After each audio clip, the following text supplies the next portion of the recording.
Today we're going to be starting our lesson on exponential application. So we're going to start off with exponential growth or decay. So we can use exponential functions to actually model situations where something is changing, increasing or decreasing by a constant factor. So whenever we have growth or decay, this is what our equation is going to look like, where A naught is the amount at t equals 0, or the initial amount, and then R is our rate, and t is the time. So let's take a look at an example problem. Number 1. Upon graduating from college, Ashley took a job with a starting salary of $40,000. She can expect a 6% raise in pay each year. So if she's starting off with $40,000 a year, this is your initial amount. So this is our A naught, 40,000. And we know that she's expecting a 6% raise in pay each year. 6%, we do need to be careful. This is a percentage. To write it as a decimal, this is going to turn into 0.06. So now we're going to plug this into our equation. So we know that A naught is 40,000. This is going to be 1. Because she's getting a raise in pay each year, we're going to be adding 0.06 to the power of t. So this is my equation to model this situation. First thing we're going to do is graph this. So in our calculators, so I'm going to start off by clearing my memory. So second plus 7, 1, 2. And then I'm going to go to y equals and type in my equation. So I have 40,000, parentheses 1 plus 0.06, close parentheses, to the power of, and I'm going to put x instead of t. So this is what I'm going to be graphing. So I want to graph the functions from 0 to 30 years. So since in this function, t, time, is my x in years. So this means my x value is going to go from 0 to 30.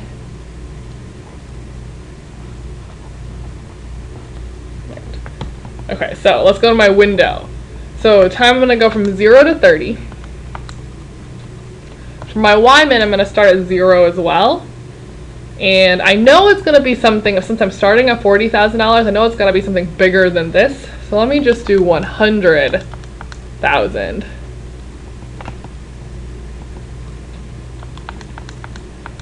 Then I'm going to change my scale. So I'll have my x scale go up by 10, y scale go up by 10,000. Doesn't really matter for those. The important thing is that this is going up to 100,000. When I graph it, let's see what it looks like.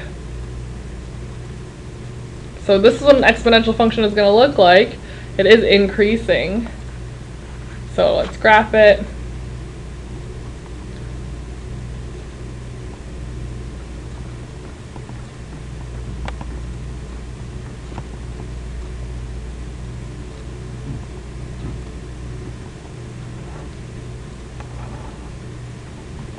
Alright, so that's going to keep on going.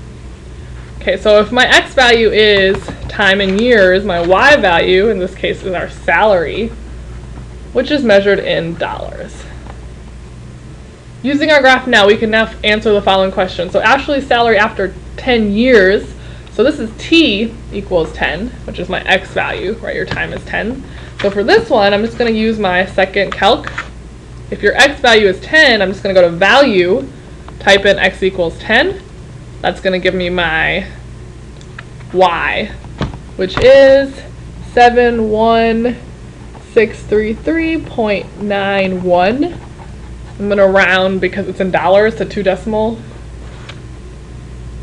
Same thing for 20, so t equals 20 for this one. So again, second calc, value, go to 20, press enter, you get a value of 128,285.42. For the next question, when will Ashley earn $60,000 a year? Now, this $60,000 is not time, it's our salary, right? So this is y equals $60,000 a year.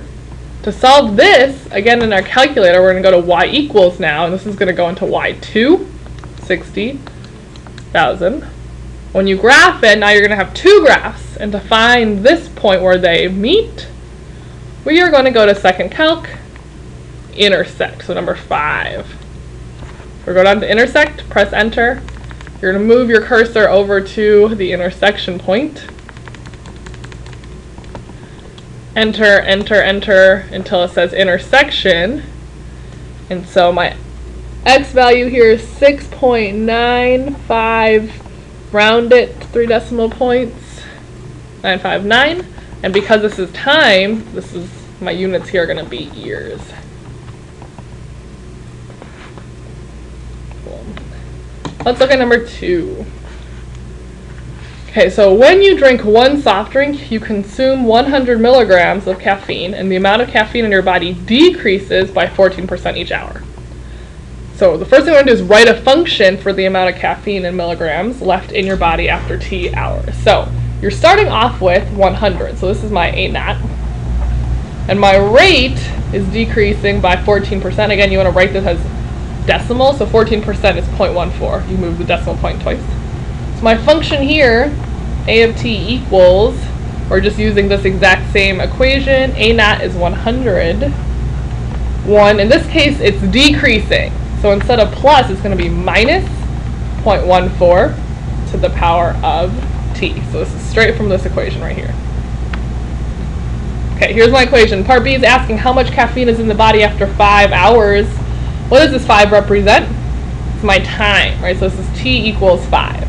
So to figure this out, I'm just plugging in 5 into my value for t. So instead of t, I'm going to just plug in 5, and I can use my calculator to find my answer to this. So let's type in 100, 1 minus 0.14 to the power of 5. Press enter. You end up with 47.04. Again, you're going to round to 3 decimal points. So 47.043. And since this is our y value, our units for this is the amount of caffeine, is measured in milligrams. Okay. Part C is asking us when will the amount of caffeine in the body be less than 10 milligrams. So 10 milligrams, this is now my y value. Right, so to find this, I'm going to have to graph both of my equations. So let me go to y equals, clear these out. So my graph is 100, 1 minus 0.14 to the power of x. I'm also going to be graphing 10 for my y2. Okay, so let's go to our window now. So I'm going to change my window a little bit. So down here is still time in hours. Now I'm going to just leave it from 0 to 30 for now. I'm going to change my y max though, because my caffeine, I already know the starting point is 100.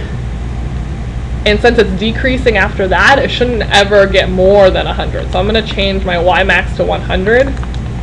I'll make my y scale, let's say 25. Graph it. So now my graph looks like this. Looks like an exponential function. There's my asymptote. And I'm looking for when my amount of caffeine is going to be below the 10. So here's the intersection point I'm looking for. So we're going to go second trace, intersect, which is 5.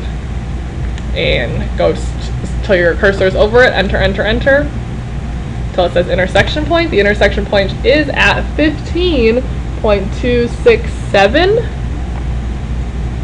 And because this is my x value, this is hours.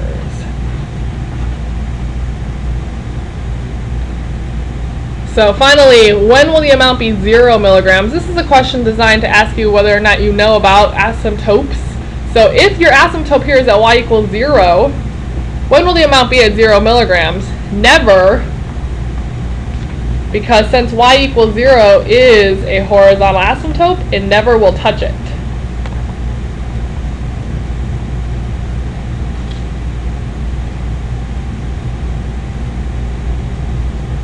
Okay, let's flip to the back now.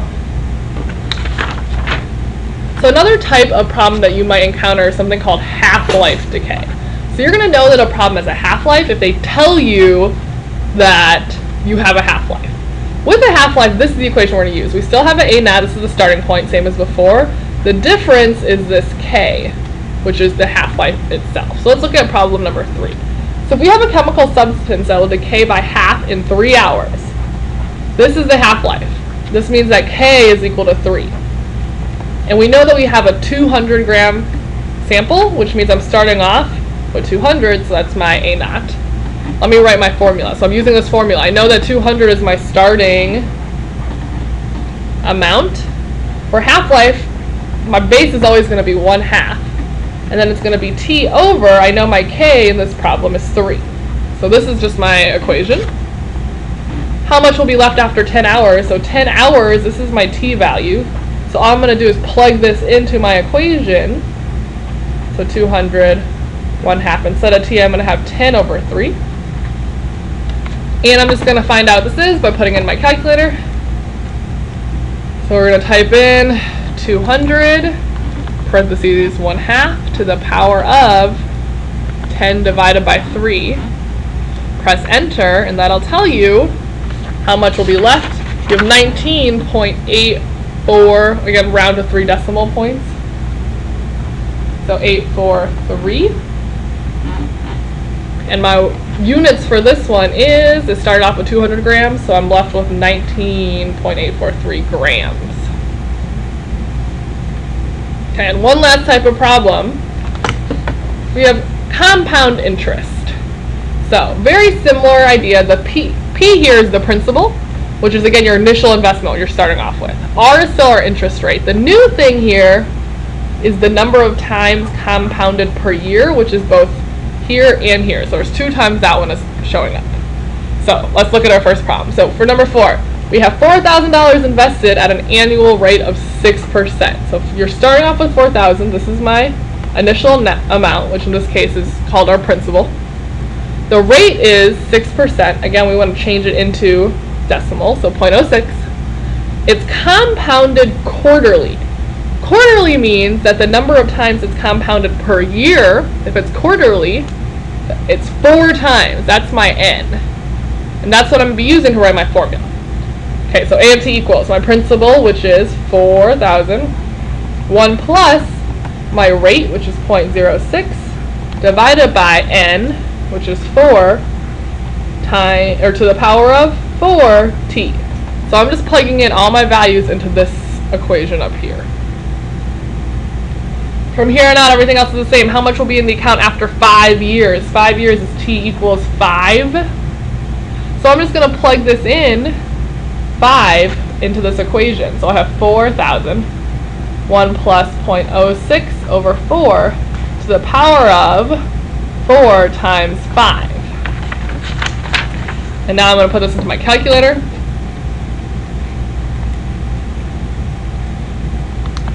$4,000, 1 plus 0.06 divided by 4 to the power of 4 times 5.